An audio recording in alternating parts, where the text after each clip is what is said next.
बिस्मिल्लाहिर्रहमानिर्रहीम। अस्सलामु अलैकुम वरहमतुल्लाहि वबरकातुहू। उम्मीद करती हूँ कि आप सब ठीक होंगे। आज आपके साथ एक ऐसा वाक़या शेयर करने लगी हूँ, आप सुने। अगर किसी शख्स के माँ बाप के बारे में कुरान में ये आयत आ जाए कि आपके माँ बाप को जहन्नम में धकेल दिया गया है, वो उन लोगों में है जो ज़िंदा ना तो वो ज़िंदा है ना वो मुर्दा है, उस इंसान के ऊपर क्या बीतेगी, उस इंसान के ऊपर कैसी रकत तारी होगी कि वो सोचे कि उसका माँ बाप जहन्नम में है और ना वो ज़िंदा में है ना वो मुर्दों में है। तो उस शख्स पर, उस इंसान पर क्या गुजरेगी। ठीक है, ये हज़रत खालिद बिन वलीद के बारे में मैं आज बात करने लगी हूँ कि उनके माँ बाप के लिए ये आयतें नाजिल हुई हैं।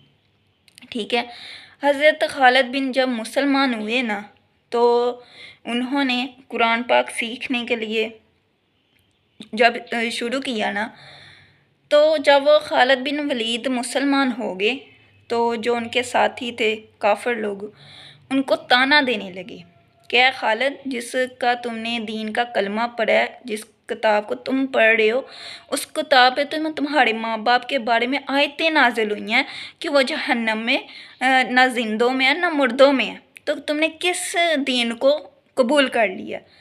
तो हज़रत खालिद बिन वलीद पर एक अलग कैफियत तारी हो गई, वो परेशान, कांपने लगे, डर गए।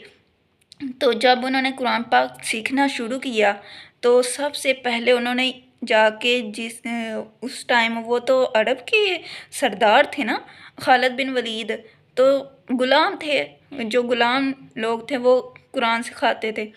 तो देखें, एक सरदार गुलाम के पास गया कि मुझे कुरान सिखा दो, तो कुरान सीखना, उन्होंने कहा कि हम सिखा देंगे।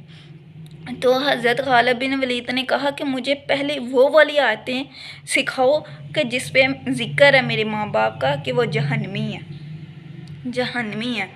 देखिए उस इंसान पर क्या गुजरती होगी कि जिसके माँ बाप जहन्नमी हैं। तो आयतें भी सबसे पहले वो ही सीख रहे हैं। खालिद बिन वलीद कौन थे, मैं आपको ये थोड़ी सी वजाहत कर दूँ। पूरा वाक़या नहीं मैं आपको सुनाऊंगी, वजाहत क्यों दे रही हूँ, ये वाक़या क्यों सुना रही हूँ, ये भी आपको बताऊंगी। देखें, 1900 साल, ठीक है, ये काफ़िर रहे, ठीक है, इन्होंने जंगें की।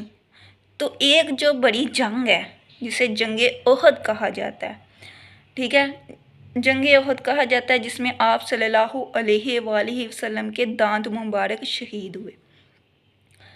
जब आप सल्लल्लाहु अलैहि वसल्लम के दांत मुबारक किसने शहीद किए, खालिद बिन वलीद ने आप सल्लल्लाहु अलैहि वसल्लम के दांत मुबारक शहीद किए थे। जब आप सल्लल्लाहु अलैहि वसल्लम के दांत मुबारक शहीद हुए, खून बहने शुरू हो गया, तो आप सल्लल्लाहु अलैहि वसल्लम ने खालिद बिन वलीद को बद्दुआ दी कि ऐसी कौम को कौन हदायत देगा, ऐसी कौम को कैसे हदायत आएगी जिसने अपने नबी का खून बहाया, खून बहाया। इस पे कुरान पाक की आयतें नाजिल हुई हैं। सूरत अल इमरान की 70 आयतें, जिसमें सहाबा कराम की, उस जंग में सहाबा कराम से गलतियाँ हुई थी, तो उस गलतियों पे अल्लाह ताला ने उनकी ज़ाहिर की कि आपकी यहाँ यहाँ गलती थी, सज़ा दिया, सज़ा का हुक्म दिया। लेकिन 70 आयतें नाजिल करने के बाद आखिर में अल्लाह ताला ने उन्हें माफ़ कर दिया। ठीक है, तो जो आप सल्लल्लाहु अलैहि वसल्लम ने हज़रत खालिद बिन वलीद को बद्दुआ दी थी कि उस कौम को कैसे हदायत आएगी कि जिसने अपने नबी का खून बहाया। देखिए, अगर आज के दौर में आप सल्लल्लाहु अलैहि वसल्लम की ऐसी कोई गुस्ताखी करता तो आप बर्दाश्त करते? आप तो उसका मार देते, आप तो उसकी गर्दन उड़ा देते। देखें, आप सल्लल्लाहु अलैहि वसल्लम ने बद्दुआ दी, तो अल्लाह का इंसाफ देखें, अल्लाह का करना देखें। ठीक है, आप तो फ़ौरन मारने पर तैयार हो जाते हैं, लेकिन जब अल्लाह ताला किसी को हदायत देना चाहे تو کوئی بھی نہیں روک سکتا۔ اس موقع پر آیت نازل ہوئی، اے محمد تم کسی کو ہدایت نہیں دے سکتے جب تک میں نہ چاہوں، میں چاہوں تو اس کو ہدایت دے دوں۔ تو حضرت خالد بن ولید کو اللہ تعالیٰ نے ہدایت دے دی۔ اس کے بعد وہ مسلمان ہو گئے، ٹھیک ہے، وہ مسلمانوں کے سپہ سالار بن گئے، سپہ سالار بن گئے، ٹھیک ہے۔ انہوں نے اس کی نہ توہین آپ صلی اللہ علیہ وآلہ وسلم کی، لیکن اللہ تعالیٰ نے انہیں کیا کیا؟ معاف کر دیا۔ ہم لوگ معاف نہیں کرتے۔ پھر انہوں نے توبہ کی، اللہ نے معاف کر دیا، تو اللہ تعالیٰ نے انہیں ایک رتبہ دیا، ایک مقام دیا۔ سوچیں وہ مقام کیا ہے کہ اس حضرت خالد بن ولید کو اللہ کی تلوار کہا جاتا ہے۔ انہیں اللہ کی تلوار اللہ کی، وہ بھی اللہ کی تلوار کہا جاتا ہے۔ یہ دیکھیں، یہ مقام دیکھیں، کیا انہوں نے کی؟ استاخی کی آپ صلی اللہ علیہ وآلہ وسلم کی۔ جب اللہ ہدایت دینے پہ آ جائے کسی کو تو کوئی اس کا کچھ نہیں بگاڑ سکتا، تو معاف کر دیا نا۔ ہم لوگ کیوں نہیں معاف کرتے؟ اللہ تعالیٰ نے تو انہیں معاف کر دیا۔ اللہ تعالیٰ نے انہیں آپ صلی اللہ علیہ وآلہ وسلم کی زبان مبارک سے جو ان کے لیے بددعا نکلی، پھر آپ صلی اللہ علیہ وآلہ وسلم کی زبان سے ہی انہیں کہلایا گیا کہ آپ اللہ کی تلوار ہو۔ تو ہم کیوں لوگ اتنے ظالم ہیں؟ ہم کیوں اس دنیا میں اپنے آپ کو خدا بنائے بیٹھے ہوئے ہیں؟